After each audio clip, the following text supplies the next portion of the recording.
तर आपण पहिल्यापासून लॅपलास ट्रान्सफॉर्म रिव्हर्स करत आहे. पहिल्यापासून सगळेच जे कॉन्सेप्ट घेतले आहेत ते सगळे कॉन्सेप्ट आपल्याला शिकवायचे आहे. आता लॅपलास मध्ये काही बेसिक फॉर्म्युले आहेत जे आपण काल पाहिले. फॉर्म्युले परत लिहिले आहेत. त्याचे आपण परत एकदा बेसिक फॉर्म्युले आहेत जे तुम्हाला लॅपलास लागणार आहेत ते आपण शिकतो. तर फॉर्म्युले काय आहेत? फर्स्ट आहे Laplace of t raise to n. काय फॉर्म्युला त्याचा? n factorial upon s raise to n plus 1. Okay. दुसरा फॉर्म्युला कोणता आहे?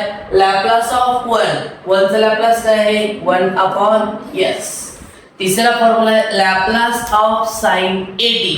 त्याचा फॉर्म्युला काय आहे? a upon s square plus a square. आणि फोर्थ आहे cos ऑफ 80. त्याचा आहे s upon s square plus a square. Maximum मुलांना sin 80 आणि cos 80 मध्ये थोडंफार कन्फ्युजन होऊ शकतं. एक सिंपल ट्रिक लक्षात ठेवायची. कुठली? cos s पासून शेवट होतोय म्हणजे याचा फॉर्म्युला आहे s upon s square plus a square. म्हणजे याचा आहे a upon s square plus a square. Okay. पुढचे दोन जे आहेत ते आहेत हायपरबोलिकचे फॉर्म्युले. कोणाचे? हायपरबोलिक फंक्शनचे. म्हणजे काय होतंय? जो sin 80 चा फॉर्म्युला आहे तोच sin h80 चा आहे. फक्त डिवाइड मध्ये इथे जे प्लस आहे इथे काय राहील? फक्त मायनस. आणि जो cos 80 चा आहे तोच कोणता असतो? cos h80 चा. म्हणजे इथे जे डिवाइड मध्ये प्लस आहे cos मध्ये h मध्ये काय असेल? मायनस. ओके. यापुढे पुढचा फॉर्म्युला आहे t रेज टू n म्हणजे multiplication by t raise to n. यासाठी आहे -1 raise to n d raise to n by ds raise to n into f of s. म्हणजे काय? ज्यावेळेस मी या टाइपचे प्रॉब्लेम्स तुमचे कव्हर अप करणार आहे त्यावेळेस तुम्हाला याचा उपयोग ऍक्च्युअली कसा करायचा तो लक्षात येईल. म्हणजे काय? जर एखाद्या फंक्शनच्या मल्टिप्लाय मध्ये t असेल, कुठे? मल्टिप्लाय मध्ये t असेल तर त्या फंक्शनचा लॅपलास काढून मग त्या फंक्शनचा डेरिव्हेटिव्ह काढायचा. मग t ची पॉवर 1 असेल एकदा डेरिव्हेटिव्ह, t ची पॉवर 2 असेल दोनदा डेरिव्हेटिव्ह. पण t ची पॉवर किती आहे त्याच्यावर डेरिव्हेटिव्ह डिपेंड राहतो. ओके. आणि त्याच्यानंतर आहे Laplace of e raise to 80 into sin 80. हे फर्स्ट शिफ्टिंगचा प्रॉपर्टी आहे. फर्स्ट शिफ्टिंग मध्ये काय होतं की e रेज टू 80 सोडून जे काही फंक्शन असेल त्याचा ऍज इट इज लॅपलास काढायचा. आणि लॅपलास काढल्याच्या नंतर जर e चा पॉवर 80 असेल, समजा e चा पॉवर 80 असेल तर काय करायचं? तू तिथल्या रिप्लेस करणार s ला s मायनस a न. जर इथं मायनस असेल तर रिप्लेस करणार तू s प्लस a न. आणि अजून एक फॉर्म्युला जो तुम्हाला लागणार आहे तो फॉर्म्युला कोणता आहे? Laplace of e raise to 80. काय त्याचा formula? 1 upon s minus a. Okay. आणि याच्या ऑपोजिट मध्ये फॉर्म्युला आहे पुढचा कुठला? Laplace of e raise to minus 80. काय याचा फॉर्म्युला सांगा तुम्हाला? 1 अपॉन s प्लस. ओके. काय त्याचा formula? 1 upon s plus a. Okay. मग या जे दोन फॉर्म्युले व्यवस्थितपणे लक्षात ठेवा. e रेज टू 80 चा Laplace 1 upon s minus a आणि e रेज टू मायनस 80 चा Laplace 1 upon s plus. Minus असेल तर प्लस होतोय आणि प्लस असेल तर मायनस होतोय. हे एक काही फॉर्म्युले लक्षात ठेवा. हे दोन जे आहेत ब्लॅक कलर ने लिहिले हे ट्रिगोनोमेट्रीचे आहेत. जे पुढे तुम्हाला सांगेल कुठे लागतात त्या हिशोबाने. फक्त सध्या ही आपल्याला ट्रिगोनोमेट्री म्हणजे डिफॉल्ट पॉलिटेक्निक असेल किंवा आकडेवारीमध्ये कुठे ना कुठे तुम्ही फॉर्म्युले पाहिलेले आहेत.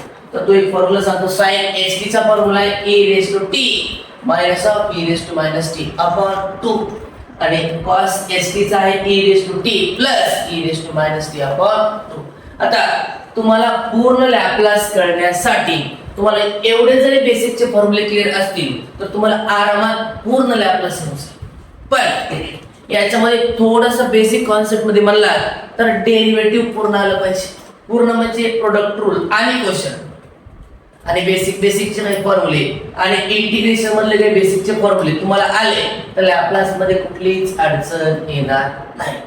ठीक आहे. तर याच्यावरती आपण काय करणार आता प्रत्येकाचे एक दोन प्रॉब्लेम्स आपण परत चेक करणार आहेत कशा प्रकारे सॉल्व्ह केले जातात. म्हणजे ऍक्च्युअली प्रत्येक फॉर्म्युला हा कशा प्रकारे वापरला जातो हे तुमच्या लक्षात येणार आहे.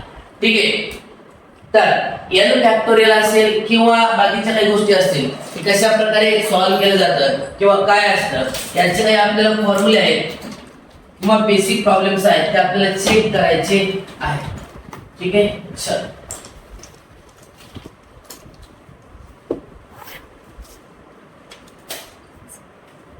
आता याच्यामध्ये सगळ्यात पहिला जो फॉर्म्युला आहे तो पहिला फॉर्म्युला कोणता आहे तुमचा e raised to n चा काय formula e raised to n चा n factorial upon s raised to n plus 1 एकदम बेसिक पासून मी सुरुवात करतोय कारण समजा जे कोणी विद्यार्थी नवीन आहेत त्यांनाही परत क्लिअर होतील किंवा ज्यांना काही बेसिक कन्सेप्ट क्लिअर नसतील त्यांनाही फॉर्म्युले कसे वापरायचे या गोष्टी क्लिअर होतील म्हणून एकदम बेसिक पासून आणि पहिल्यापासून हे प्रॉब्लेम्स मी कव्हर अप करत आहे. सगळ्यांनी व्यवस्थितपणे इकडे लक्ष द्यायचं आहे.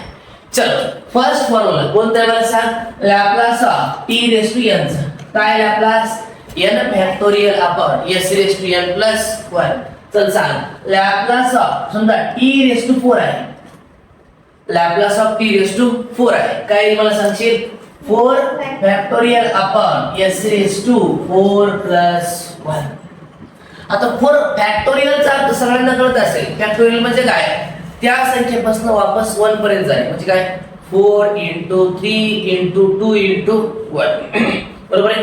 तुम्ही सगळे इंजिनिअरिंगचे आहात त्यामुळे तुम्हाला या गोष्टी डायरेक्टली कॅल्सी जरी टाकले तरी अलाउड आहे. कॅल्सी डायरेक्ट कॅल्सीवरती 4 फॅक्टोरियल टाकता येतं. ठीक आहे. याची व्हॅल्यू काय येईल आम्हाला 4 factorial upon s raised to 5. Okay. Now दुसरा असा असेल Laplace of e raised to 6 काय असेल मला सांगा 6 factorial upon s raised to 6. आता एवढे सिंपल की तुम्हाला पेपरला नाही प्रश्न आपल्याला याचा उपयोग कसा केला जातो हे कळण्यासाठी फक्त आपण घेतो. ठीक आहे. हे दोन प्रॉब्लेम सफिशियंट आहे. आता दुसरा फॉर्म्युला कोणता आहे मला सांग लॅप्लास ऑफ 1 चा काय मला सांगा 1/s याच्यावरती प्रॉब्लेम घ्यायची गरज नाही. आता अजून एक इथे आता शेवटी आपण दोन फॉर्म्युले घेतले होते Laplace of e raised to 80 काय होता फॉर्म्युला सांगा e raised to 80 चा 1 upon s minus a काय होता 1 upon s minus a मग समजा त्याच ठिकाणी जर असं असेल Laplace of e raised to 40 बरोबर आहे a च्या ऐवजी किती आले मला 4 आले म्हणजे काय लिहिलं सांगा तुम्हाला 1 upon s minus 4 जर असं असेल Laplace of e raised to 70 काय लिहिशील 1 upon s minus 7.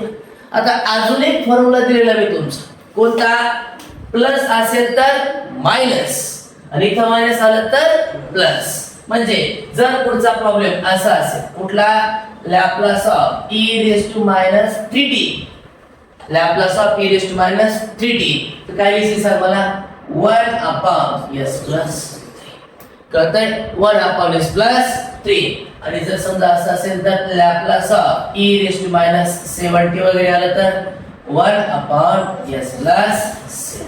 ओके 1 2 3 दोन तीन फॉर्म्युले म्हणजे ऍक्च्युअली कसे वापरतो आपण त्या गोष्टी तुम्हाला क्लिअर करतोय लक्ष देते सगळ्यांच्या. ठीक आहे. चलो आज नेक्स्ट काय फॉर्म्युला मला सांगा sin 80 चा लॅप्लास काय a upon s square plus a square कोणाचा लॅप्लास आहे sin 80 चा. मग याच्यामध्ये सॉल्व्ह कसं करायचं लॅप्लास ऑफ समजा असा आहे sin 40 त्यावेळा लॅप्लास ऑफ sin 40 मग कसं सोडवशील सांगा तर मला sin 40 चं तर a upon s square plus a square a म्हणजे इथे 4 आहे म्हणजे काय येईल तर 4 upon s square plus clear 4 upon s square plus 4 चा स्क्वेअर. ओके. नाउ पुढचा प्रश्न आहे समजा लॅप्लास ऑफ sin 70 काय सांगा मला पटकन 7 upon s square plus 7. Clear कशा प्रकारे वापरायचं लक्षात दिले का तुमच्या. ठीक आहे. या पुढे पुढचा फॉर्म्युला आहे Laplace of cos 60 Laplace of cos 60 आत्ताच म्हटलं cos s म्हणजे याच्या न्यूमरेटरला काय येईल s s upon s square plus a square इथं काय येईल s upon s square plus a म्हणजे किती या ठिकाणी 6 इथे लिहितो 6 चा स्क्वेअर इथपर्यंत काय अडचण आहे पाठीमागे किती समजतंय ठीक आहे चला या प्रश्न क्रमांक 11 लॅपलास ऑफ cos 8t आले ठीक आहे लॅपलास ऑफ cos 8t आले काही मला पटकन सांगा s upon s square plus a चा स्क्वेअर हे बेसिक जे काही तुमचे 5 फॉर्म्युले आहेत त्या फॉर्म्युल्याचा उपयोग कशा प्रकारे केला जातो याचे प्रत्येकाचे सिंपल प्रॉब्लेम का घेतोय मी जेणेकरून ज्यावेळेस मी तुम्हाला ऍक्च्युअल एक्झाम प्रश्न घेईल किंवा थोडेसे हाय लेवलचे घेईल